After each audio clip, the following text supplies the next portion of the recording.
जय हिंद साथियों। अभी हम लोग पढ़ रहे थे क्या, मॉडर्न हिस्ट्री यानी कि आधुनिक इतिहास। आधुनिक इतिहास में कल की क्लास में जो है हम लोग पुर्तगाली ईस्ट इंडिया कंपनी की स्थापना तक जो है कर लिए थे। आज हम लोग उससे आगे पढ़ेंगे।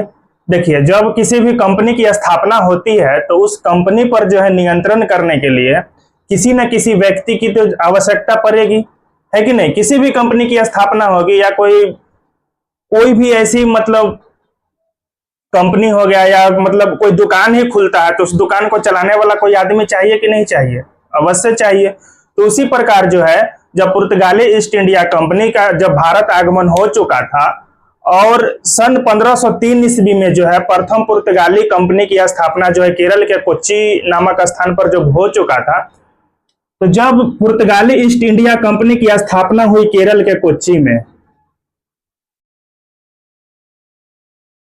केरल के कोच्चि में 1503 में, और 1503 में पुर्तगाली ईस्ट इंडिया कंपनी का स्थापना हो चुका और जो है अपना व्यवसाय करना यानी कि बिजनेस करना शुरू किया, तो इस कंपनी को चलाने के लिए जो है गवर्नर का पद लाया गया। इस कंपनी को चलाने के लिए किसका पद लाया गया? गवर्नर का पद लाया गया, है कि नहीं। तो यहां से देखेंगे पुर्तगाली गवर्नर के बारे में देखेंगे। पुर्तगाली गवर्नर, इस कंपनी को चलाने के लिए पुर्तगाली गवर्नर का पद लाया गया। तो पुर्तगाल से जो है चलकर प्रथम गवर्नर जो बनकर के आया उसका नाम था अल्मोरा, फ्रांसिस्को डी अल्मोरा। क्या नाम था? प्रथम पुर्तगाली गवर्नर जो बना उसका नाम था फ्रांसिस्को डी अल्मोरा। अल्मोरा, है ना। और यह जो है अल्मोरा 1505 से 1509 तक जो है पुर्तगाली गवर्नर बन करके रहा। कहा? भारत में। प्रथम पुर्तगाली गवर्नर कौन बना?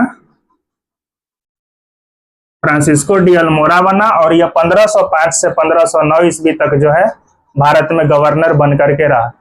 यह जब अल्मोरा जो है भारत में गवर्नर बन करके आया तो इस पुर्तगाली का क्या कहना था, ये जो हिंद महासागर है, हिंद महासागर मतलब पुर्तगाल से भारत आने का जो रास्ता है, मतलब भारत आने का जो रास्ता है उस रास्ता का खोज हम किए हैं।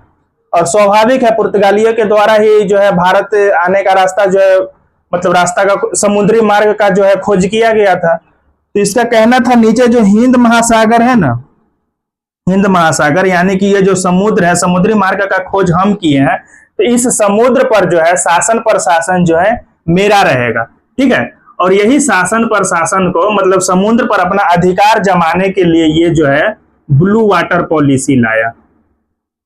ब्लू वाटर पॉलिसी लाया। ब्लू वाटर पॉलिसी कौन लाया? अल्मोरा लाया। इसको शांत जल का नीति भी कहते हैं। शांत जल का नीति भी कहते हैं। इस ब्लू वाटर पॉलिसी के तहत क्या होता था कि ये जो है ये समुद्र पर आधिपत्य जो है मेरा रहेगा, और इस समुद्री मार्ग से जिस किसी को भी आना जाना होगा उसको जो है मुझसे परमिशन लेना होगा। उसको मुझसे क्या लेना होगा? परमिशन लेना होगा। और मुझसे जो परमिशन लेना होगा वही परमिशन को जो है कार्टेज व्यवस्था कहा गया। कार्टेज व्यवस्था, कार्टेज व्यवस्था या लाइसेंस प्रणाली, इसको लाइसेंस प्रणाली भी कह सकते हैं। मतलब इस समुद्री मार्ग से आवागमन करने के लिए जिस किसी को भी या जिस किसी भी देश को आवागमन करना होगा उसको मुझसे क्या करना होगा? परमिशन लेना होगा। यानी कि कार्टेज व्यवस्था कोई लागू किया मतलब मुझसे जो है लाइसेंस लेना होगा, और जब हम लाइसेंस देंगे, जब हम कार्टेज खरीदेंगे मतलब कार्टेज देंगे मतलब मुझसे कार्टेज खरीदना होगा, और कार्टेज खरीद करके ही लाइसेंस लेकर के ही जो है इस समुद्री मार्ग से कोई भी देश आवागमन कर सकता था। तो ब्लू वाटर पॉलिसी कौन लाया? अल्मोरा लाया। कार्टेज व्यवस्था की शुरुआत कौन की? अल्मोरा की। और ये कब से कब तक बना रहा? 1505 से 1509 तक जो है बना रहा। और हिंद महासागर पर जो है यह स्वाभाविक सी बात है कि यह कब्जा भी कर लिया, ठीक है। उसके बाद अल्मोरा क्या करता है, आगे चल करके अल्मोरा की कई सारे युद्ध भी लड़ना पड़ता है। मतलब अपने साम्राज्य की अपना कंपनी को चलाने को लेकर के या अपने साम्राज्य को स्थापित करने के लिए है। इसको एक दो जो है युद्ध भी लड़ना पड़ा है, और वो जो युद्ध लड़ा है 1508 में चोल का युद्ध लड़ा है, और 1509 में दीव का युद्ध लड़ा है। तो 1508 में जो ये चोल का जो युद्ध लड़ा है ना, इसमें जो है अल्मोड़ा की हार हुई है। और यह जो है चोल का युद्ध किसके बीच लड़ा गया है, तो गुजरात के शासक, ये जो चोल की युद्ध जो है गुजरात के शासक और अल्मोड़ा के बीच लड़ा गया, जिसमें जो है अल्मोड़ा की क्या हो गई, हार हो गई। चोल के युद्ध में अल्मोड़ा की हार हो जाती है। उसके बाद 1509 में दीव का युद्ध लड़ा जाता है, और दीव का युद्ध जो है मोहम्मद बेगरा और मिस्र के शासक ये सब के साथ लड़ता है। किसके साथ लड़ता है, मोहम्मद बेगरा और मिस्र के शासक के साथ जो है यह दीव का युद्ध लड़ता है। और इस दीव के युद्ध में मोहम्मद बेगरा और मिस्र के शासक के कई सारे बेरों को जो है इन्होंने समुद्र में हराने का काम किया। और ये 1509 के दीव के युद्ध में जो है अल्मोड़ा की जीत हो जाती है।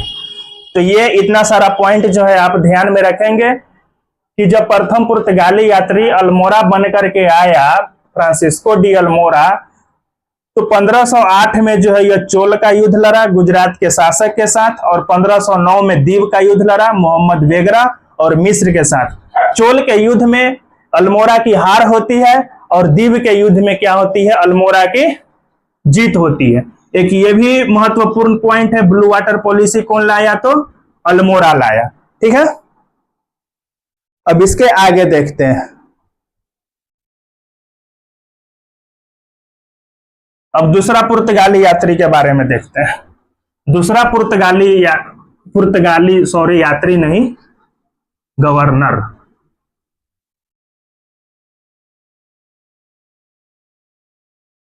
दूसरा पुर्तगाली गवर्नर, दूसरा जो है पुर्तगाली गवर्नर जो बनकर के आया, दूसरा पुर्तगाली गवर्नर कौन बन के आया, इसका नाम था अल्फांसो डी अल्बुकर्क।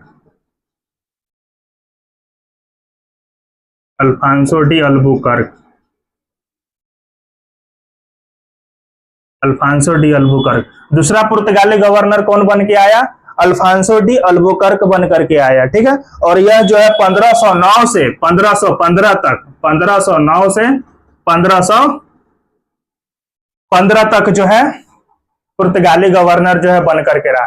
यह जो है अल्फांसो डी अल्बुकर्क जब पुर्तगाली गवर्नर बन के आया, तो सबसे पहले ही क्या किया, जो ब्लू वाटर पॉलिसी का जो नियम था ना, उसको खत्म कर दिया। ब्लू वाटर पॉलिसी का जो नियम था, मतलब उसके कई सारे नियम थे, जिसमें से कॉर्टेज व्यवस्था को तो इन्होंने बनाए रखा, लेकिन ब्लू वाटर पॉलिसी के कई सारे नियम को क्या कर दिया, अल्फांसो डी अल्बुकर्क खत्म कर दिया। और अल्फांसो डी अल्बुकर्क जब भारत में गवर्नर बन करके आया, तो इन्होंने पुर्तगालियों को भारतीय स्त्री के साथ विवाह करने के लिए प्रेरित किया। शादी विवाह एक ऐसा बंधन होता है, एक ऐसा रिश्ता होता है, जब शादी विवाह एक परिवार को दूसरे परिवार के साथ हो जाता है, तो दोनों परिवार में क्या होता है, एक इमोशनली अटैचमेंट हो जाता है, इमोशनली अटैचमेंट हो जाता है। तो ये जो था पुर्तगाली गवर्नर अल्फांसो डी अल्बुकर्क, ये जो है पुर्तगालियों को जो है प्रेरित किया कि आप जो है भारतीय स्त्री के साथ विवाह कीजिए, और वहां पर जो है अपना रिश्ता बनाइए। और जो है जब दो परिवार के बीच रिश्ता बनेगा, तो स्वाभाविक सी बात है, इमोशनली अटैचमेंट जुड़ेगा। तो ये जो है पुर्तगाली, जितने भी पुर्तगाल से जो बिजनेस करने वाले व्यक्ति आए थे, तो पुर्तगाली व्यक्ति को जो है भारतीय महिला के साथ विवाह करने के लिए जो है प्रेरित किया।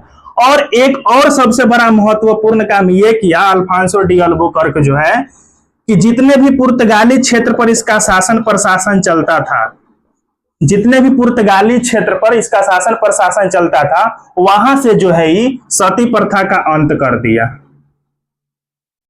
सती प्रथा का अंत कर दिया। ऐसे सती प्रथा का जो है संपूर्ण भारत में अंत जो है 1829 में हुआ। सती प्रथा का संपूर्ण भारत में अंत कब हुआ? 1829 में राजा राम मोहन राय के प्रयास से हुआ और लॉर्ड विलियम बेंटिंक के प्रयास से हुआ, है ना। लॉर्ड विलियम बेंटिंक एक अंग्रेजी वायसराय गवर्नर वो भी था, और राजा राम मोहन राय के प्रयास से संपूर्ण भारत में जो है सती प्रथा एक ऐसी कुप्रथा थी जिसमें जो है किसी महिला का, शादीशुदा महिला का जो है जब उसका पति मर जाता था तो उस महिला को क्या करता था लोग, गांव समाज के लोग जबरदस्ती उसको हाथ पैर बांध करके जबरदस्ती जिंदा चिता पर जला दिया करते थे। सोचिए ये सती प्रथा जो है कैसी कुप्रथा रही होगी उस समय कि जिंदा अपने आप को जला देना, ये कितना बड़ा मतलब कष्ट हो रहा होगा। और उसकी जो है चीख पुकार दूर दूर तक ना जाए इसके लिए जो है उसको गोर हाथ बांध करके पति के जो है सर को गोद में लेकर के उसको जिंदा चिता पर बिठा दिया जाता था, और चिता के चारों तरफ से जो है जोर जोर से ढोल नगारा बजाया जाता था ताकि उसकी चीख पुकार जो है दूर दूर तक किसी को सुनाई न दे। तो ऐसी कुप्रथा का जो अंत सबसे पहले करने का काम किया अल्फांसो डी अल्बुकर्क, जहां पर पुर्तगाली मतलब पुर्तगाल का शासक चलता था, जहां पर पुर्तगाल का जो है अपना आधिपत्य था, वैसे क्षेत्रों पर जो है सती प्रथा को अंत करने का काम किया। इसलिए जो है अल्फांसो डी अल्बुकर्क को राजा राम मोहन राय का पूर्वगामी भी कहा जाता है। किसका पूर्वगामी कहा जाता है? राजा राम मोहन राय का पूर्वगामी कहा जाता है। क्यों कहा जाता है कि 1829 में जो है राजा राम मोहन राय संपूर्ण भारत पर यह सती प्रथा का अंत किए थे, जबकि अल्फांसो डी अल्बुकर्क जो है 1509 से 1509-10 के आसपास में ही जो है ये जो है पुर्तगाली क्षेत्र पर जो है सती प्रथा का अंत कर दिया था। ठीक, इसके आगे देखते हैं। और सबसे महत्वपूर्ण काम है कि ये किया ही कि 1510 ईस्वी में जो है बीजापुर के सुल्तान जो है यूसुफ आदिल शाह थे। यूसुफ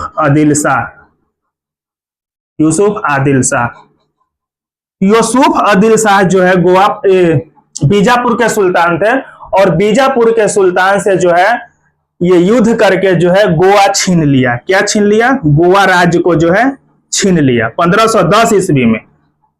और जब ये गोवा को यूसुफ आदिल शाह से जब ये छीन लिया और गोवा पर अपना आधिपत्य जमाया, है ना, और यहीं से जो है जब ये गोवा को छीन लिया और गोवा पर अपना आधिपत्य जमाया तो यहीं से जो है पुर्तगाली साम्राज्य की स्थापना शुरू हो जाती है। यहीं से पुर्तगाली साम्राज्य की स्थापना शुरू हो जाती है। इसीलिए जो है अल्फांसो डी अल्बुकर्क को वास्तविक संस्थापक भी कहा जाता है। पुर्तगालियों का वास्तविक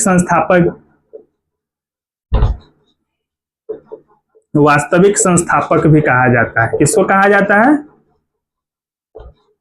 अल्फांसो डी अल्बुकर्क को वास्तविक संस्थापक भी कहा जाता है। क्यों कहा जाता है? तो 1510 ईस्वी में बीजापुर के सुल्तान यूसुफ आदिल शाह से जो है यह क्या कर लिया था? गोवा को जीत लिया था। ठीक है, आगे देखते हैं।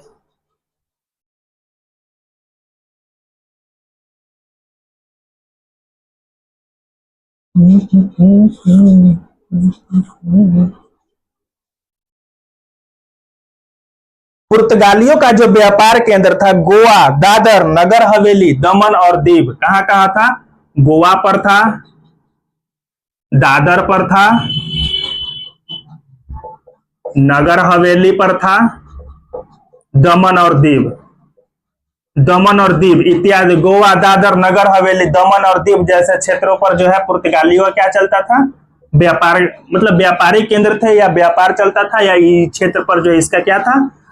अधिकार था। अब इसके बाद जो है अगला पुर्तगाली गवर्नर बनकर के जो आता है उसका नाम होता है नीनो डी कुन्हा। यहां तक कोई दिक्कत नहीं है, मिटा दे, समझ में आ गया यहां तक? ठीक।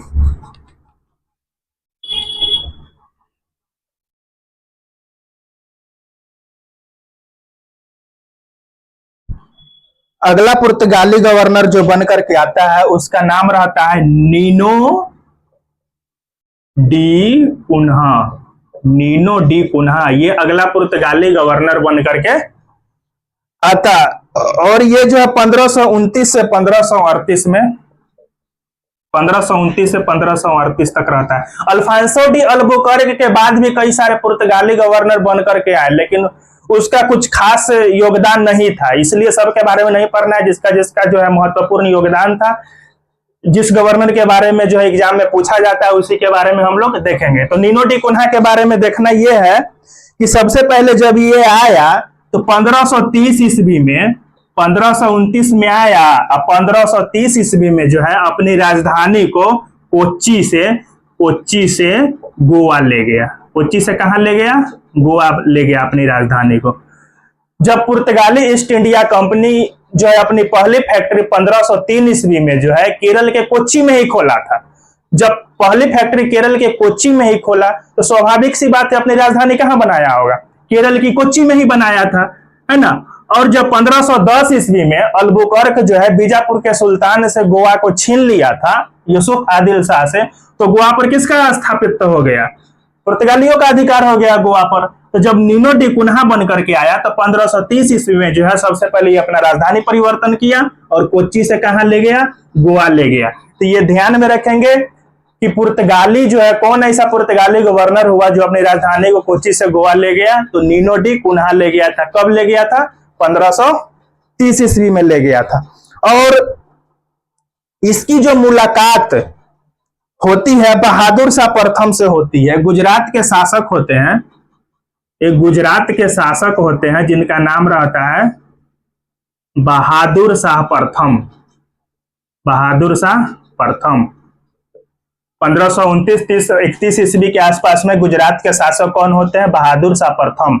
और नीनो डी कुन्हा इतना ही घटिया आदमी था, जब बहादुर शाह प्रथम से इसकी मुलाकात होती है समुद्र में होती है, एक जहाज पर। समुद्र में एक जहाज पर होता है। कहां पर होता है? समुद्री जहाज पर मुलाकात होता है। समुद्री जहाज पर जो है नीनो डी कुन्हा की मुलाकात गुजरात के शासक बहादुर शाह प्रथम से होता है। तो ये क्या करता है कि बातचीत करते करते जो है, मतलब मुलाकात हुआ, बातचीत किया, बातचीत करते करते जो है धोखाधड़ी से, मतलब धोखा से ये बहादुर शाह प्रथम की हत्या कर देता है। गुजरात के शासक बहादुर शाह प्रथम की हत्या कर देता है। कौन हत्या कर देता है? यही नीनो डी कुन्हा जो है धोखा से हत्या कर देता है। अब गुजरात के शासक की तो हत्या कर दिया, गुजरात के शासक खत्म। जैसे ही गुजरात के शासक हत्या किया उसके बाद नीनो डी कुन्हा जो है गुजरात के कई सारे क्षेत्र जैसे बसीन, सालसेट, गुजरात के कई सारे क्षेत्र बसीन, सालसेट इत्यादि क्षेत्रों पर जो है नीनो डी कुन्हा क्या करता है? अपना अधिकार जमा देता है। अपना अधिकार यानी कि इस पर कब्जा कर लेता है। बसीन, सालसेट जैसे क्षेत्रों पर क्या करता है नीनो डी कुन्हा? कब्जा कर लेता है। ब्रिटिश से पहले पुर्तगालियों का वर्चस्व बहुत था। ब्रिटिश के आगमन से पहले पुर्तगालियों का जो है वर्चस्व भारत में बहुत था। मसाला के व्यापार पर, काली मिर्च के व्यापार जो है पुर्तगालियों का एकदम एकाधिकार प्राप्त था। तो जब ब्रिटिश का जब भारत आगमन होता है और जब ब्रिटिश कंपनियां जो है भारत में अपना फैक्ट्री खोलने के लिए जो है उत्सुक रहती है, प्रयास करती है, तो पुर्तगालियों और ब्रिटिश कंपनियों के बीच 1612 में एक युद्ध होता है। 1612 में एक युद्ध होता है। उस युद्ध के बारे में विस्तार से आगे पढ़ेंगे, लेकिन यहां पर यह जान लीजिए कि 1612 में एक स्वाली का युद्ध होता है। स्वाली का युद्ध होता है। किससे किसके बीच होता है? थोड़ा सा ये बता देते हैं कि जब ब्रिटिश ईस्ट इंडिया कंपनी का जब आगमन भारत हुआ ना, तो जहांगीर के शासन काल में ब्रिटिश ईस्ट इंडिया कंपनी जो है चाहती थी कि हमें भी फैक्ट्री खोलने का परमिशन यानी कि अनुमति जहांगीर के तरफ से मिले। तो जहांगीर को लगता था कि पुर्तगाली जो है अपने आप में क्या है? बहुत शक्तिशाली है। तो वहां से जब एक राजदूत बन करके आता है ब्रिटिश ईस्ट इंडिया कंपनी से जो है जहांगीर के दरबार में और ये फैक्ट्री खोलने के लिए अनुमति मांगता है, तो पुर्तगाली अधिकारी का बहुत दबाव रहता है। किसके ऊपर? जहांगीर के ऊपर। जिसके वजह से जहांगीर जो है ब्रिटिश ईस्ट इंडिया कंपनी को जो है फैक्ट्री खोलने का अनुमति नहीं दे पाते हैं। क्यों नहीं दे पाते हैं? तो पुर्तगाली उस समय जो है बहुत अपने आप में क्या था? मजबूत था। तो 1612 में जब स्वाली का युद्ध होता है, स्वाली जो है सूरत में एक जगह का नाम है, और ये जो युद्ध होता है ब्रिटिश ईस्ट इंडिया कंपनी और पुर्तगाली के बीच युद्ध होता है, और इसमें जो है अंग्रेज जो है पुर्तगाली को पराजित करता है, और यहाँ पर जो है ब्रिटिश ईस्ट इंडिया कंपनी की जीत होती है। किसमें? स्वाली के युद्ध में। तो ये भी पॉइंट याद रखेंगे, स्वाली का युद्ध कब हुआ था? 1612 में हुआ था। ठीक है, आगे चलकर क्या होता है, ये पुर्तगाली के बारे में थोड़ा सा और एक दो बात याद रखेंगे पुर्तगाली ईस्ट इंडिया कंपनी के बारे में, कि सबसे पहले जो है आगमन इसी का हुआ था। सबसे पहले आगमन किसका हुआ? सबसे पहले यही आया था। कौन? पुर्तगाली। सबसे पहले जो है पुर्तगाली ही आया था। और कब आया था ये तो जानते ही हैं, 1498 में। ठीक। और मुगल शासक से पहले, मुगल शासक की स्थापना की नींव कब पड़ी थी भारत में? 1526 में, जब बाबर और इब्राहिम लोदी के बीच युद्ध हुआ था और इसमें बाबर की जीत हुई थी। तो मुगल शासक की नींव भारत में कब पड़ी? 1526 में। और मुगल शासक से पहले यानी कि 1498 में ही पुर्तगाली भारत आया था, और सबसे बाद भी यही गया। सबसे पहले भी यही आया और सबसे बाद भी कौन गया? तो यही गया। यहाँ की आजादी, जब भारत जब आजाद हो गया था 1947 में, तो आजादी के बाद भी 1961 तक जो है पुर्तगाली जो है भारत में जो है गोवा जैसे क्षेत्रों में कौन? पुर्तगाली बने रहे। ठीक है, आजादी के बाद भी जो है पुर्तगाली भारत में बने थे, और 1961 तक जब भी बने रहे तो 1961 में जो है एक ऑपरेशन विजय लाया गया। भारतीय सैनिकों के द्वारा ऑपरेशन विजय प्रारंभ किया गया, और ऑपरेशन विजय के तहत जो है गोवा को मुक्त कराया गया पुर्तगाली से। कब? 1961 में। तो ये सब चीजों को जो है अपना ध्यान रखेंगे कि 1961 में गोवा को पुर्तगालियों से मुक्त कराया गया। ये ऑपरेशन बहुत इंपॉर्टेंट है, कई सारे एग्जाम में कई बार, एक बार नहीं बहुतों बार पूछा जा चुका है। ऑपरेशन विजय के तहत गोवा को पुर्तगालियों से मुक्त कराया गया था। कब? 1961 में। जब 1961 में गोवा जब मुक्त हुआ तो 1961 में जब गोवा पुर्तगालियों से मुक्त हुआ तो 1962 में जो है गोवा को केंद्र शासित प्रदेश का दर्जा मिला। गोवा को किसका दर्जा मिला? केंद्र शासित प्रदेश का दर्जा मिला। कब? 1962 में। फिर आगे चल करके 1962 के बाद 1987 में, 1962 के बाद 1987 में जो है गोवा को पूर्ण राज्य का दर्जा मिला। पूर्ण राज्य का दर्जा मिला। तो गोवा को पूर्ण राज्य का दर्जा कब मिला? 1987 में। पुर्तगालियों से कब मुक्त कराया गया? 1961 में। किस ऑपरेशन के तहत? तो ऑपरेशन विजय के तहत। तो ये सब पॉइंट थे, ये सब संक्षेप में बता दिए। अब यहां से आगे देखते हैं कि स्वाली का युद्ध यहाँ पे हो जाता है 1612 में। गुजरात के शासक की हत्या करके बसीन और सालसेट जैसे क्षेत्र पर कौन अपना अधिकार जमा लेता है? नीनो डी कुन्हा का अधिकार हो जाता है। पुर्तगाली का जो है पतन धीरे धीरे बाद में आगे चल करके होने लगा। क्यों होने लगा? तो पुर्तगाली जो है ना धीरे धीरे जो है लूटपाट पर उतारू हो गए।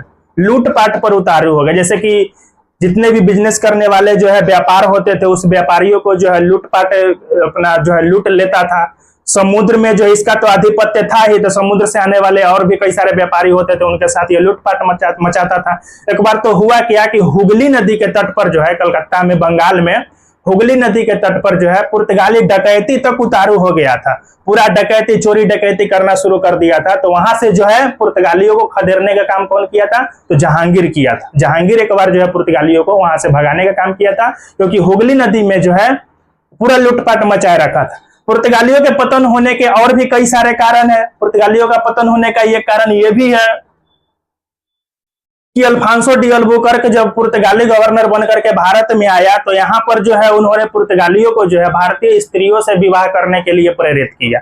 तो जब भारतीय स्त्रियों से विवाह करने के लिए प्रेरित किया, इसका विरोध जम करके यहाँ के मुगल शासकों ने और मराठों ने किया था उसी टाइम से। कब? जब वो पुर्तगाली को जो है भारतीय स्त्रियों से विवाह करने के लिए प्रेरित किया था, तो उसी टाइम से जो है भारत में उस समय मुगल का शासक था, तो भारत के मुगल शासकों ने और मराठों ने उसका विरोध करना शुरू कर दिया था। और धीरे धीरे क्या काम करना शुरू कर दिया? पुर्तगाली व्यापार तो किया ही किया, और यहाँ के धर्म में जो है वह हस्तक्षेप भी करना चालू कर दिए। तो यहाँ के धर्म में हस्तक्षेप करना, यहाँ लूटपाट मचाना, समुद्र में डकैती करना, और यहाँ भारतीय महिलाएं से मतलब जबरन भी यहाँ तक कि उन्होंने वैवाहिक संबंध स्थापित करने का कोशिश किया था। ठीक है, तो इन सब वजहों से जो है पुर्तगाली ईस्ट इंडिया कंपनी का धीरे धीरे पतन होने लगा, धीरे धीरे शिथिल पड़ने लगी उसकी कंपनी का व्यापार। लेकिन फिर भी वह जो है गोवा में जो है 1961-62 ईस्वी तक जो है वह बना रहा, अपना अधिकार जमाए रहा। ठीक है, अब आगे देखते हैं।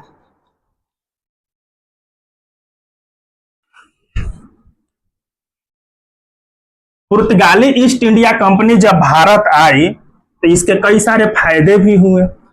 फायदे क्या क्या हुए कि पुर्तगाली ईस्ट इंडिया कंपनी को भारत आगमन से पहले प्रिंटिंग प्रेस का विकास नहीं हुआ था। तो जब ये पुर्तगाली ईस्ट इंडिया कंपनी जब भारत आई ना, तो प्रिंटिंग प्रेस का विकास हुआ। किसका विकास हुआ? प्रिंटिंग प्रेस का विकास हुआ। उसके बाद जहाज बनाने की कला का विकास हुआ। जहाज बनाने की कला का विकास हुआ, क्योंकि वह समुद्र से जब आए थे तो समुद्री जहाज से ही आए थे, है कि नहीं? तो समुद्री जहाज यानी कि नाव, समुद्री जहाज बनाने की कला का विकास हुआ। जब पुर्तगाली जब भारत आए तो अपने साथ जो है मध्य एशिया से आलू, टमाटर, लाल मिर्च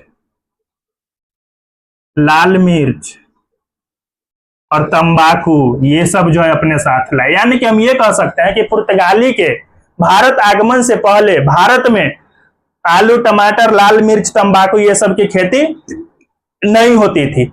तो भारत में जो अभी आलू की खेती हो रही है, टमाटर, लाल मिर्च ये सब की खेती हो रही है, तंबाकू की खेती हो रही है, तो इसका जो श्रेय किसको जाता है? पुर्तगालियों को जाता है। ये सब कुछ तो ठीक है लाया, इसको लाने का क्या जरूरी था? ये तंबाकू नहीं लाता तो कौन बड़का ये जो है भारत में गरीबी छा जाता।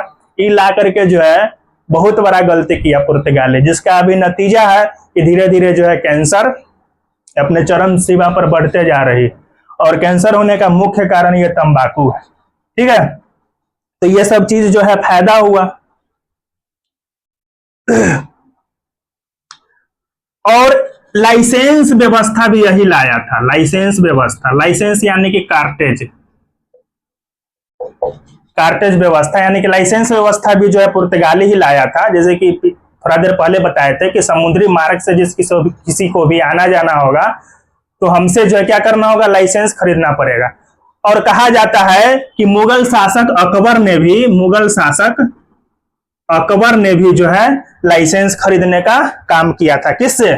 पुर्तगाली से। लाइसेंस मतलब स्वीकारा था इस प्रथा को, और जब अकबर को एक बार आना पड़ा था मतलब समुद्री मार्ग से, तो लाइसेंस खरीदा था कौन? मुगल शासक अकबर।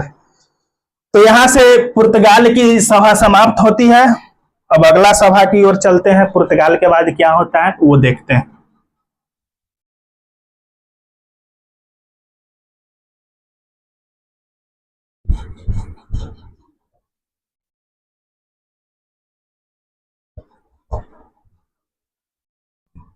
पुर्तगाली के बाद भारत में कदम रखने का जो काम करती है और जो कंपनी करती है, उस कंपनी का नाम रहता है डच ईस्ट इंडिया कंपनी। क्या नाम रहता है? Dutch East India company. 1498 में सबसे पहले कौन आया? पुर्तगाली आया। कौन यूरोपीय कंपनी आई? पुर्तगाली। पुर्तगाली के बाद भारत में जिस कंपनी का आगमन होता है उस कंपनी का नाम रहता है डच। अब ये डच कौन है? तो फ्रांस। यहां देखिएगा कि यहां पर जो है वर्ल्ड हिस्ट्री में देखने का, वर्ल्ड हिस्ट्री बोल रहे हैं सॉरी, वर्ल्ड मैप में देखने का कोशिश कीजिएगा तो यहां पर फ्रांस है, और फ्रांस के बगल में ही यहां पर जो है, फ्रांस के उत्तर में ही नीदरलैंड है। क्या है? नीदरलैंड या हॉलैंड है। नीदरलैंड या हॉलैंड है। और यही नीदरलैंड और हॉलैंड के निवासी को, यहाँ के जो है निवासी को क्या कहा गया? डच कहा गया। जैसे कि हम लोग भारत के हैं ना, तो हम लोग को क्या बोला जाता है? भारतीय बोला जाता है। हम लोग भारतीय नागरिक हैं। तो नीदरलैंड या हॉलैंड के निवासी को क्या कहा गया? डच नागरिक कहा गया। तो 1498 के बाद भारत आने वाली कंपनी कौन हुई? डच हुई। डच प्रथम जो डच डच यात्री थे वो थे कॉर्नेलियन हाउटमैन। कॉर्नेलियन हाउटमैन, कॉर्नेलियन हाउटमैन जो थे ये प्रथम डच यात्री हुए, ठीक है। और इनका आगमन जो है 1596 में ही हो चुका था। कब हो चुका था? 1596 में। ऐसे कॉर्नेलियन हाउटमैन है, कहीं कहीं पर कार्नेलिस डी हाउटमैन भी लिखा हुआ मिलेगा, कहीं कहीं पर जो है कार्नेलिस डी हाउटमैन भी लिखा हुआ मिलेगा। तो ये जो है प्रथम डच यात्री हुए जिनका आगमन कब हुआ? 1596 में जो है कैप ऑफ गुड होते हुए, जिसको आशा अंतरिक्ष द्वीप की संज्ञा दी जाती है, तो वही कैप ऑफ गुड होते हुए ये कहां पहुंचे? भारत पहुंचे। कब? 1596 में। भारत, यहां पर इंडोनेशिया भी ऐसे जब देखिएगा तो यहां पर क्या है? इंडोनेशिया द्वीप, इंडोनेशिया।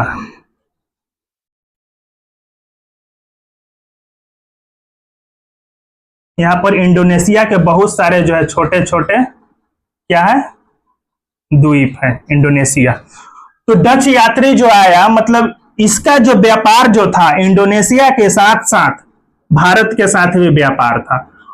इंडोनेशिया के साथ साथ किसके साथ व्यापार था? भारत के साथ भी व्यापार था। किसका? डच का, ठीक। सबसे पहले जब ये कॉर्नेलियन हाउटमैन आया 1596 में, तो वहां जाकर के जो है अपना देश गया और यहाँ नीदरलैंड जाकर के जो है यहाँ के राजा से इन्होंने बातचीत किया और यहाँ के राजा को जो है भारत में जो है कंपनी खोलने के लिए यहाँ के राजा से, नीदरलैंड के राजा से उन्होंने अनुमति मांगी, ठीक है। लेकिन जब डच ईस्ट इंडिया कंपनी का ये स्थापना हुआ तो सबसे पहले इसका जो नाम था, कब हुआ था? 1596 में इसका आगमन हुआ और वेरिंगदे ओस्ट इंडियस कंपनी, वेरिंगदे ओस्ट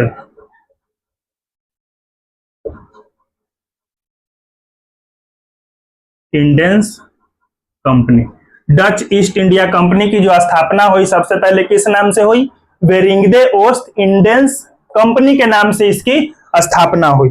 और ये हुई कब? तो 1602 में हुई, 1602 में हुई। जब 1596 में ये कॉर्नेलियन हाउटमैन आया, जब यहां से जो है यात्रा करके जब नीदरलैंड गया तो यहां पर देखा कि भारत में जो है पुर्तगालियों का जो है मसालों पर एक अधिकार प्राप्त है, मसालों का जो है एक अधिकार प्राप्त है। तो हम मसालों के साथ तो व्यापार करेंगे ही करेंगे, लेकिन इस व्यापार को और मजबूत बनाने के लिए जो है इन्होंने इंडोनेशिया से भी संपर्क किया और भारत के साथ साथ इंडोनेशिया से भी जो है बिजनेस करना, ये दो देशों के साथ जो है बिजनेस इसका चलता था। और सूती वस्त्र के साथ साथ जो है सूती वस्त्र बोल रहे हैं, मसाला के व्यापार के साथ साथ जो है ये सूती वस्त्र को, भारत में सूती वस्त्र को निर्यात की साधन बनाए। निर्यात का मतलब होता है यहां से जो है वस्तु को दूसरे देशों में ले जाकर के बेचना, यानी कि यहां से वस्तु को जो है दूसरे देश में भेजना। आयात का मतलब होता है मंगाना और निर्यात का मतलब होता है भेजना। तो सूती वस्त्र का जो निर्यात जो प्रारंभ हुई भारत में किसके वजह से हुई? डचों की वजह से हुई। जब डच बिजनेस यानी कि व्यापार करने के लिए भारत आए, इंडोनेशिया आए, और भारत के साथ साथ इंडोनेशिया के साथ भी जब ये व्यापार किया तो सूती वस्त्र को निर्यात का साधन बनाया, सूती वस्त्र को निर्यात का साधन बनाया। और इसकी जो अधिकतर जो फैक्ट्रियां थी ये भारत के पूर्वी तट पर थी। अधिकतर फैक्ट्रियां इसकी कहां थी? पूर्वी तट पर थी। तो पूर्वी तट पर क्यों थी? तो यहां से इंडोनेशिया भी आना जाना क्या रहता था? आसान रहता था। ऐसे यहां से जो है ऐसे समुद्री मार्ग से जो है ऐसे समुद्री मार्ग से आते थे और यहां से भारत जाना होता था, भारत चले जाना है, इंडोनेशिया जाना रहता था, इंडोनेशिया चले जाना है। इसलिए जो इनकी जो जितनी भी फैक्ट्रियां थी डचों की, सबसे ज्यादा कहां थी? पूर्वी तट पर थी, ठीक। और जब 1602 में वेरिंगदे ओस्ट इंडियंस कंपनी की स्थापना हुई और यही कंपनी जो है आगे चलकर डच ईस्ट इंडिया कंपनी कहलाई, ठीक है, डच ईस्ट इंडिया कंपनी कहलाई। और ये जो कंपनी थी, ये सब कंपनी कैसी कंपनी थी? सरकारी कंपनी थी। कैसी कंपनी थी? सरकारी कंपनी थी। कहने का मतलब ये हुआ कि इस कंपनी पर किसका अधिकार था? सरकार का अधिकार था। पूर्ण रूप से कंपनियां स्वतंत्र नहीं थी, सरकार का अधिकार था। और जब 1602 में इसकी स्थापना हो जाती है तो 1605 में, 1602 के बाद 1605 में जो है 1605 में जो है डच ईस्ट इंडिया कंपनी क्या करती है? अपनी प्रथम मुख्यालय जो है, अपनी प्रथम फैक्ट्री कहां स्थापित करती है Dutch East India company? Masulipatnam में। मसूलीपट्टनम में डच ईस्ट इंडिया कंपनी 1605 में प्रथम फैक्ट्री कहां स्थापित करती है? आंध्र प्रदेश के मसूलीपट्टनम में। आंध्र प्रदेश के मसूलीपट्टनम में स्थापना करती है।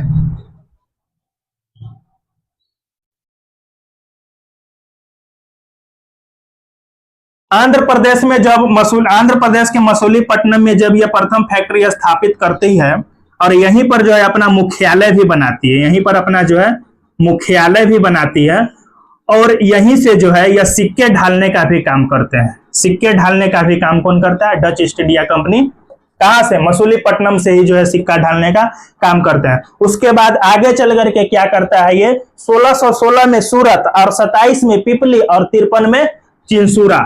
1616 में सूरत में, 27 में पिपली में, 1616 में सूरत में, उसके बाद जो है 27 में पिपली में और 1653 में कहा? चिंसूरा में अपनी कंपनियां खोलती है। कहां कहां कंपनी खोलती है डच ईस्ट इंडिया कंपनी? सबसे पहले तो आंध्र प्रदेश के मसूलीपट्टनम में खोलता है, उसके बाद 1616 में सूरत में कंपनियां स्थापित करता है, 27 में पिपली में, 1653 के बाद 1653 में चिंसूरा में स्थापित करता है। और यह बिजनेस को बढ़ाने के पर्पस से ही बिहार के पटना में भी जो है डच ईस्ट इंडिया कंपनी आती है और बिहार के पटना में भी जो है अपनी फैक्ट्री खोलने का काम करती है। और बिहार के पटना में वो फैक्ट्री कहां थी? जहां पर अभी पटना कॉलेज है। जहां पर अभी क्या है? पटना कॉलेज। जहां पर अभी पटना कॉलेज है वहां पर पहले कभी क्या हुआ करता था? डच ईस्ट इंडिया कंपनी की फैक्ट्रियां हुआ करती थी। सूरत, कारीकल, चिंसूरा, कासिम बाजार, बड़ा नगर, पटना, मतलब सूरत, पिपली, चिंसूरा, बड़ा बाजार, पटना इत्यादि तमाम शहरों में जो है डच ईस्ट इंडिया कंपनी जो है अपनी फैक्ट्रियां खोलती है। मसालों के साथ साथ सूती वस्त्र का व्यापार करती है। लेकिन ये भी कंपनी जो है आगे चल करके बहुत लंबा दिन नहीं टिक पाता है। इसको न टिक पाने का कारण ये था कि ये जो कंपनी थी स्वतंत्र रूप से फैसला नहीं ले पाती थी। स्वतंत्र रूप से फैसला क्यों नहीं ले पाती थी? कि ये भी कंपनी क्या थी? सरकारी थी। और कोई भी सरकारी कंपनी होती है उस पर जो है किसका नियंत्रण रहता है? तो उस कंपनी पर सरकार का नियंत्रण रहता है, जिसके वजह से जो है सरकार के दबाव में आकर के, या कोई भी कंपनी जब सरकारी कंपनी होते हैं तो बहुत सारे उसके नियम कानून होते हैं। कंपनी जो है स्वतंत्र रूप से फैसला नहीं ले पाती है और धीरे धीरे जो है ये भी कमजोर पड़ने लगती है। और उसके बाद 1741 में दिख रहा है ना? हाँ, 1741 में डच ईस्ट इंडिया की जो है एक युद्ध होती है केरल के राजा मार्तंड वर्मा के साथ, जिस युद्ध को कहा गया कोलाचेल का युद्ध। कोलाचेल का युद्ध 1741 में डच ईस्ट इंडिया कंपनी जो है एक युद्ध लड़ती है, और वो जो युद्ध लड़ती है वह मार्तंड वर्मा राजा के साथ लड़ती है। केरल के राजा मार्तंड वर्मा के साथ 1641 में कोलाचेल का युद्ध होता है, और इस कोलाचेल के युद्ध में डच ईस्ट इंडिया कंपनी की हार हो जाती है। डच ईस्ट इंडिया कंपनी की हार हो जाती है और मार्तंड वर्मा की जीत होती है। और यहीं से जो है इस कंपनी धीरे धीरे कमजोर होती जाती है। और उसके बाद एक युद्ध और लड़ती है 1759 में। 1759 में, और 1759 में जो युद्ध लड़ती है उस युद्ध का नाम रहता है बेदरा का युद्ध। तो डच ईस्ट इंडिया कंपनी के संबंध में दो युद्ध महत्व अपने आप में इंपॉर्टेंट है, ये एग्जाम में पूछे भी जाते हैं कि डच ईस्ट इंडिया कंपनी और मार्तंड वर्मा राजा के बीच जो है कौन सा युद्ध हुआ था? तो कोलाचेल का युद्ध हुआ था।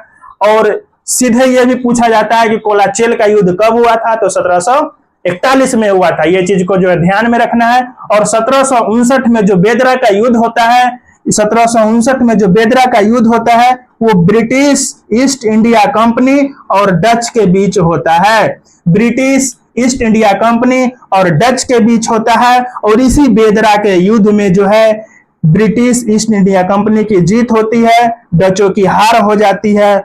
और इसी युद्ध में जो है अंग्रेज डचों को खदेड़ करके भारत से बाहर कर देते हैं। ठीक है, और यहां से जो है डच ईस्ट इंडिया कंपनी का सेवा समाप्त हो जाता है। किस युद्ध से? बेदरा का युद्ध से। बेदरा का युद्ध कब हुआ? तो 1759 में हुआ। कोलाचेल का युद्ध कब हुआ?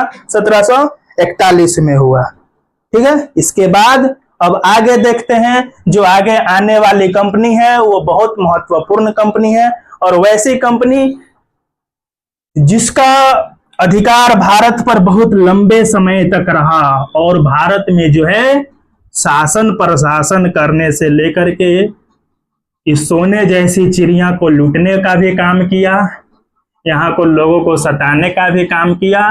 लेकिन समय बहुत बलवान होता है। एक समय ऐसा आया कि यहीं के लोगों ने उसको मार मार करके भगा दिया। और ऐसे ही नहीं भागा, उसको भागने के पीछे कई सारे आंदोलन, कई सारी क्रांतियां पड़नी होगी। और समझना होगा कि वो जो कंपनी आई तो कैसे कैसे जो है भारत के लोगों को अपने जाल में फंसाने का काम किया। और यहाँ के लोगों को सबसे पहले यहाँ के लोगों से जो उसने हाथ मिलाने का काम किया, दोस्ती के लिए हाथ बढ़ाया। और दोस्ती करके हाथ बढ़ा करके हाथ मिलाते मिलाते जो है गला पकड़ लिया और गला दबा करके यहाँ के लोगों को शोषण करने का काम किया।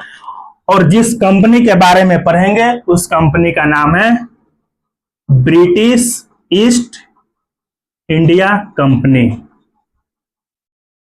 British east India company. ठीक है, ये जो कंपनी जो थी यह ब्रिटेन की कंपनी थी। कहां की कंपनी थी? ब्रिटेन की कंपनी थी।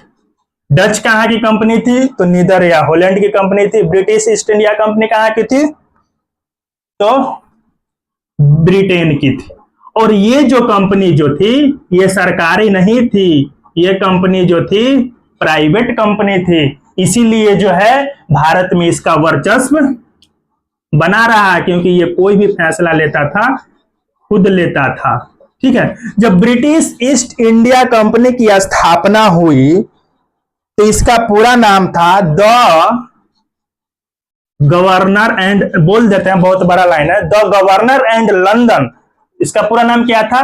The governor and London of merchant of London trading to East Indies. द बोल ही देते हैं, क्या लिखे, बहुत बड़ा लाइन है ये। The governor and company of merchant, the governor and company of merchant of London trading to East Indies, यही नाम था। ये जब इसकी स्थापना हुई थी तो इस कंपनी का नाम यही था। और यही कंपनी जो है द गवर्नर एंड लंदन, यही कंपनी जो है आगे चलकर क्या कहलाई? ईस्ट इंडिया, यानी कि ब्रिटिश ईस्ट इंडिया कंपनी कहलाई। कौन कंपनी? तो the governor and company of merchant of London trading to East Indies.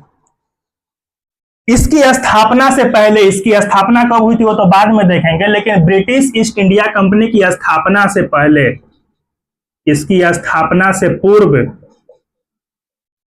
अंग्रेजों का आगमन भारत हो चुका था। इसकी स्थापना से पहले अंग्रेज का आगमन भारत हो चुका था। ठीक है, और जो अंग्रेज भारत आया उसका नाम था राल्फ फिंच। इस कंपनी की स्थापना से पहले 1570 के दशक में ही राल्फ फिंच नामक अंग्रेज का भारत आगमन हो चुका था। राल्फ फिंच नामक अंग्रेज का जो है भारत आगमन हो चुका था। और यह किसके शासनकाल में आया था? अकबर के शासनकाल में। अकबर के शासनकाल में आया था। और समुद्री मार्ग से आया था। तो इस तरीका से यहां से देख सकते हैं कि प्रथम अंग्रेज यात्री भारत आने वाला कौन हुआ? राल्फ फिंच हुआ। राल्फ फिंच एक ऐसा अंग्रेज यात्री हुआ जो सबसे पहले भारत आया 1570 के दशक में और अकबर के शासनकाल में आया। ठीक है, अकबर के शासनकाल में आया, समुद्री मार्ग से आया।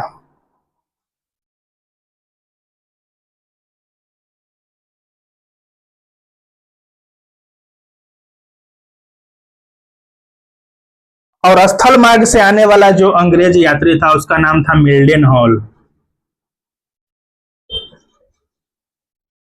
John मिल्डन hall. ये जो है स्थल मार्ग से आया था। तो दोनों अपने आप में बहुत महत्वपूर्ण पॉइंट है कि समुद्री मार्ग से आने वाला प्रथम अंग्रेज यात्री कौन हुआ? तो राल्फ फिंच हुआ जो समुद्री मार्ग से आया। और स्थल मार्ग से आने वाला कौन हुआ? तो जॉन मिल्डन हॉल हुआ, जॉन मिल्डन हॉल हुआ। ठीक, जब इस कंपनी की स्थापना 1599 ईस्वी के आसपास होती है, यानी कि 1600 के आसपास, 1599 या 1600 के आसपास जब इस ब्रिटिश कंपनी की स्थापना होती है और यह कंपनी जो है प्राइवेट कंपनी होती है और ये जो है अपना निर्णय स्वतंत्रता पूर्वक लेने में सक्षम रहती है, स्वतंत्रता पूर्वक निर्णय लेने में जो है सक्षम रहती है। जब इस कंपनी की स्थापना हो जाता है 1599 से 1600 ईस्वी के आसपास, ऐसे 1600 ईस्वी ही हर जगह लिखा हुआ है, लेकिन लंदन में इसकी स्थापना जो होती है ब्रिटेन में 1599 में होती है और 1600 ईस्वी में जब इस कंपनी की स्थापना हो जाती है तो उसके बाद यहाँ की जो रानी होती है, ब्रिटेन की महारानी जो होती है, और उस ब्रिटेन की महारानी का नाम रहता है एलिजाबेथ प्रथम, एलिजाबेथ प्रथम। ब्रिटेन की महारानी एलिजाबेथ प्रथम ने एक चार्टर एक्ट लाया। क्या लाई? एक चार्टर एक्ट लाई, चार्टर एक्ट। ब्रिटेन की महारानी एलिजाबेथ प्रथम ने एक चार्टर एक्ट लाई और चार्टर एक्ट ला करके उन्होंने ये आदेश दी इस कंपनी को, इस कंपनी के पक्ष में इस चार्टर एक्ट में इन्होंने ये फैसला सुनाया कि इसे आप जो है हम आपको अधिकार देते हैं, हम जो है आपको अधिकार देते हैं, यानी कि ब्रिटेन की महारानी आपको अधिकार देती है कि आप भारत के साथ या पूर्वी एशियाई देशों के साथ, भारत या पूर्वी एशियाई देशों के साथ आप 15 वर्ष तक व्यापार कर सकते हैं। यह आदेश कौन दी? एलिजाबेथ प्रथम ने दी। और एलिजाबेथ प्रथम कौन थी? तो ब्रिटेन की महारानी थी और एक चार्टर एक्ट ला करके इस कंपनी को आदेश दी कि आप भारत और पूर्वी एशियाई देशों के साथ 15 वर्ष तक हम आपको अधिकार देते हैं, इसे आप भारत के साथ जाकर के व्यापार कीजिए। ये जो है 15 ही वर्ष तक जो है अधिकार दी थी। लेकिन उसके बाद एक राजा हुआ जेम्स प्रथम, जेम्स प्रथम। इसने 1509 ईस्वी के 1509 नहीं, 1609 ईस्वी के आसपास में जो है इस ब्रिटिश ईस्ट इंडिया कंपनी को जो है अनिश्चित काल के लिए जो है व्यापार करने के लिए मौका दिया। अनिश्चित काल मतलब हम कोई समय सीमा ही नहीं है, आपको जब तक मन कर रहा है अनिश्चित काल के लिए जो है आप भारत के साथ व्यापार कर सकते हैं। ठीक है, अब व्यापार करने के लिए एकाधिकार तो दे दी, लेकिन ब्रिटिश ईस्ट इंडिया कंपनी से पहले, ब्रिटिश ईस्ट इंडिया कंपनी से पहले एक लिवेंट कंपनी भी भारत आई थी, लिवेंट कंपनी भी भारत आई थी। यह भी ब्रिटेन की ही थी। लिवेंट कंपनी भी कहां का था? लिवेंट कंपनी भी कहां का था? ब्रिटेन का ही था। और यह 1592 से 93 के दशक में आया, 1592 से 93 के बीच में आया। तो जब ये दोनों कंपनी जब आया ना, तो एलिजाबेथ प्रथम जो है बोली ब्रिटिश ईस्ट इंडिया कंपनी को से आप जो है समुद्री मार्ग से व्यापार कीजिए।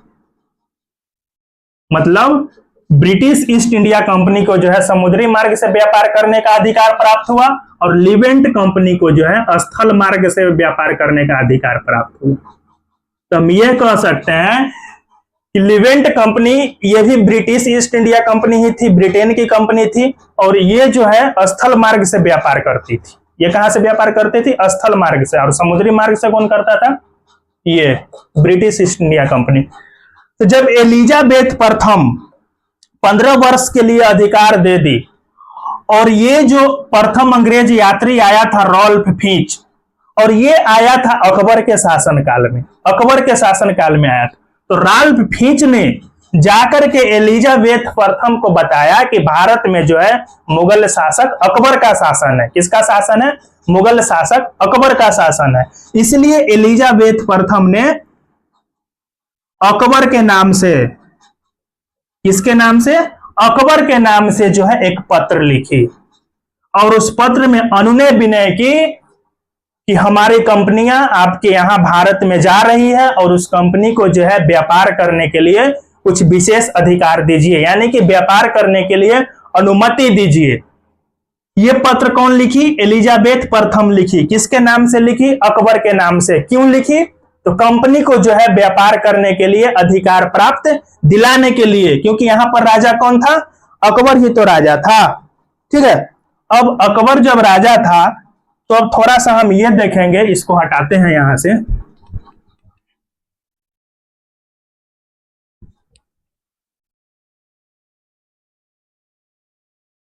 1526 से लेकर के 1526 से लेकर के 1857 तक मुख्य रूप से मुगल का शासन रहा भारत में।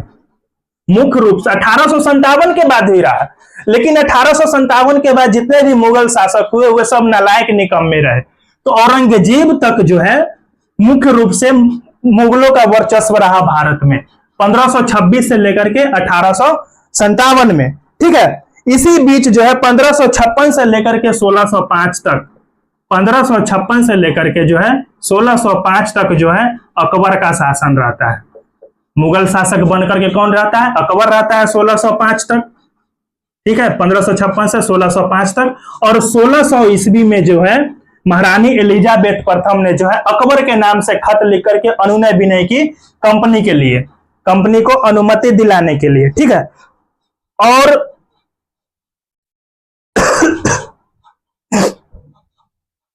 इस खत को लेकर के जो यह पत्र जो लिखी, इस पत्र को जो है लेकर के कैप्टन हॉकिंस,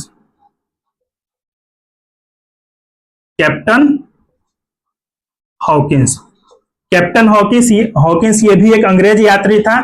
ये जो है कैप्टन हॉकिंस जो है हेक्टर नामक जहाज से आया। हेक्टर नामक जहाज से आया। कहां आया? भारत आया। कैप्टन हॉकिंस जो है वहां का राजदूत बनकर के कहां आया? भारत आया, ये पत्र लेकर के। और जब कैप्टन हॉकिंस जो है हेक्टर नामक जहाज से जब भारत आया, तब तक यहां पर जो है जब ये भारत पहुंचा 1609 ईस्वी के आसपास में, 1608 ईस्वी के आसपास में जो है कैप्टन हॉकिंस जब भारत पहुंचा, तो 1609 में, 1608 ईस्वी में जब कैप्टन हॉकिंस भारत पहुंचा, तो 1609 में यह आगरा के जहांगीर दरबार में उपस्थित हुआ। जहांगीर दरबार में, जहांगीर दरबार में कौन उपस्थित हुआ? कैप्टन हॉकिंस उपस्थित हुआ। पत्र तो था लिखा हुआ अकबर के नाम से, ये कैप्टन हॉकिंस उपस्थित होता है जहांगीर के दरबार में, और अकबर के नाम से जो महारानी एलिजाबेथ प्रथम ने जो पत्र लिखा था, उस पत्र को जहांगीर के दरबार में दिखाता है और कहता है कि महाराज, हम आपके क्षेत्र में जो है यहाँ पर जो है ब्रिटेन की कंपनियां व्यापार करना चाहती हैं, उस व्यापार करने के लिए जो है हमको अनुमति दिया जाए। जहांगीर ने तो नहीं माना। जहांगीर को न मानने का कारण यह था कि जहांगीर के दरबार में उस समय पुर्तगाली यात्री भी थे, पुर्तगाली यात्री नहीं, पुर्तगाली अधिकारी भी थे, पुर्तगाली अधिकारी भी थे।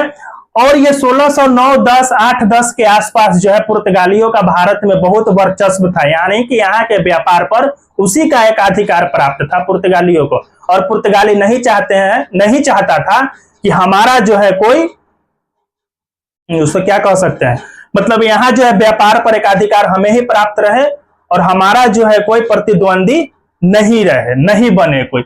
इसलिए जो है पुर्तगाली अधिकारियों ने जहांगीर के ऊपर दबाव बनाया, जहांगीर के ऊपर पुर्तगाली अधिकारी ने दबाव बनाया, जिस वजह से जहांगीर ने कैप्टन हॉकिंस को यहां पर जो है फैक्ट्री स्थापित करने के लिए अनुमति नहीं दिया।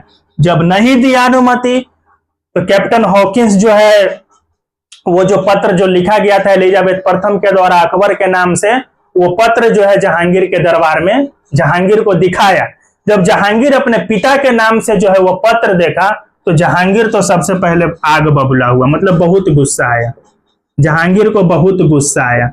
गुस्सा आने के पीछे क्या कारण था कि जहांगीर से पहले इसका पिता था मुगल शासक, और अकबर और जहांगीर के बीच जो है ज्यादा मेल जोल मतलब नहीं पड़ता था दोनों पिता पुत्र के बीच। क्यों नहीं पड़ता था? तो इसके पीछे भी एक छोटी सी कहानी है कि जहांगीर को जो है प्यार हुआ था, जहांगीर को प्यार हुआ था। और किससे प्यार हुआ था? तो एक अनारकली नाम की लड़की थी, उसी अनारकली लड़की से जो है जहांगीर को प्यार हुआ था। और एक छोटी सी बात यह भी जान लीजिए कि जहांगीर के बचपन का जो नाम है वह है सलीम। जहांगीर के बचपन का क्या नाम है? सलीम। तो एक गाना भी सुने होंगे, छोड़ छाड़ की अपनी सलीम की गली, अनारकली डिस्को चली। तो यही सलीम जो जहांगीर था वो अनारकली से प्यार करता था, और ये जो है प्यार उसके पिता को रास नहीं आई। उसके पिता जो है जहांगीर से रुष्ट रहते थे और पिता पुत्र में लास्ट समय जो है नहीं पड़ता था, यही अनारकलिया के चक्कर में। ठीक है, तो जहांगीर को तो गुस्सा आया, लेकिन जब वो पत्र अपने पिता के नाम से जब पत्र देखा तो जहांगीर सोचा, खैर पिता से तो हम गुस्सा है ही है, लेकिन है तो हमरे बाप होता है। और ब्रिटेन की महारानी एलिजाबेथ प्रथम जो है इतना सम्मान के साथ अनुनय विनय करके जो है पत्र लिखी है हमारे पिता के लिए, तो चलिए इसके बारे में हम सोचते हैं। लेकिन जब जहांगीर ने इस कंपनी को अनुमति देने की कोशिश की तो ये पुर्तगाली अधिकारी दबाव बनाया, जिसके वजह से जो है जहांगीर अनुमति नहीं दे पाए। किसको? कैप्टन हॉकिंस को। कैप्टन हॉकिंस जो था ना, ये फारसी भाषा बहुत अच्छा से बोलता था, फारसी भाषा जो है बहुत अच्छा से बोलता था, और ये जो है इंग्लिश भी बहुत अच्छा से बोलता था। तो कैप्टन हॉकिंस आकर के जिस भाषा में जहांगीर से बातचीत किया जहांगीर दरबार में, तो जहांगीर बहुत खुश हुआ और कैप्टन हॉकिंस को अपना मनसबदार बना लिया, अपना मनसबदार बना लिया। कौन? जहांगीर। और कैप्टन हॉकिंस को इंग्लिश खां की उपाधि दी, इंग्लिश खां। किसकी उपाधि दी? इंग्लिश खां। तो ये दो चीज यहां से महत्वपूर्ण है कि कैप्टन हॉकिंस को मनसबदार कौन बनाया? जहांगीर। और इंग्लिश खां की उपाधि किसको दिया गया था? तो कैप्टन हॉकिंस को दिया गया था जहांगीर की तरफ। कैप्टन हॉकिंस तो बेचारा यहाँ पर जो है बिजनेस करने के लिए जो है व्यापार करने के लिए अनुमति तो नहीं ले पाया, लेकिन मनसबदार जरूर बन गया और इंग्लिश खां की उपाधि जरूर धारण कर लिया। इसके बाद 1611 के आसपास में जॉन मिडल्टन नामक एक अंग्रेज अधिकारी भारत आते हैं। जॉन मिडल्टन अंग्रेज नामक अधिकारी भारत आते हैं और ये भी जो है जहांगीर दरबार में उपस्थित होता है। कौन? John Middleton. जॉन मिडल्टन 1611 में जहांगीर दरबार में उपस्थित होता है और ये भी जहांगीर से अनुनय विनय करता है कि हमें जो है भारत में व्यापारी कोठी खोलने का अनुमति दीजिए।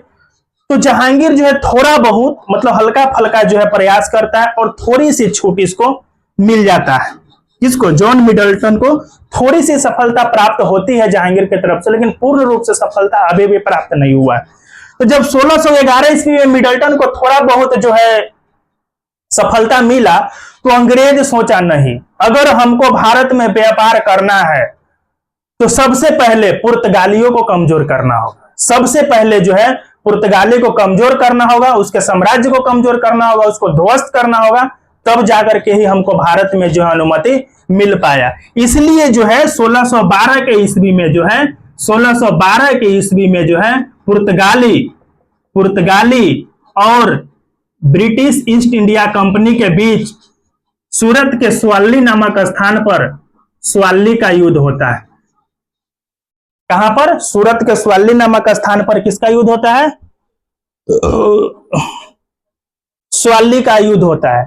ठीक है, स्वाली का युद्ध होता है और इसी स्वाली के युद्ध में जो है ब्रिटिश ईस्ट इंडिया कंपनी की जीत होती है और पुर्तगाली की हार हो जाती है। जब पुर्तगाली जब हार जाता है स्वाली के युद्ध में, तो अब जहांगीर को फील होता है इसे नहीं, पुर्तगाली से भी मजबूत जो है कौन है, ब्रिटिश ईस्ट इंडिया कंपनी पुर्तगाली से भी मजबूत है, तब तो पुर्तगाली को हरा दिया। उसके बाद जो है एक और अंग्रेज अधिकारी जो है आता है सर टॉमस रो, 1615 के दशक में, 1615 में आता है sir Thomas Roe, sir Thomas Roe. और जब टॉमस रो स्वाली के युद्ध में पुर्तगालियों की हार हो जाती है, उसके बाद सर टॉमस रो जब आते हैं कहा, जहांगीर के दरबार पहुंचता है राजदूत बन करके।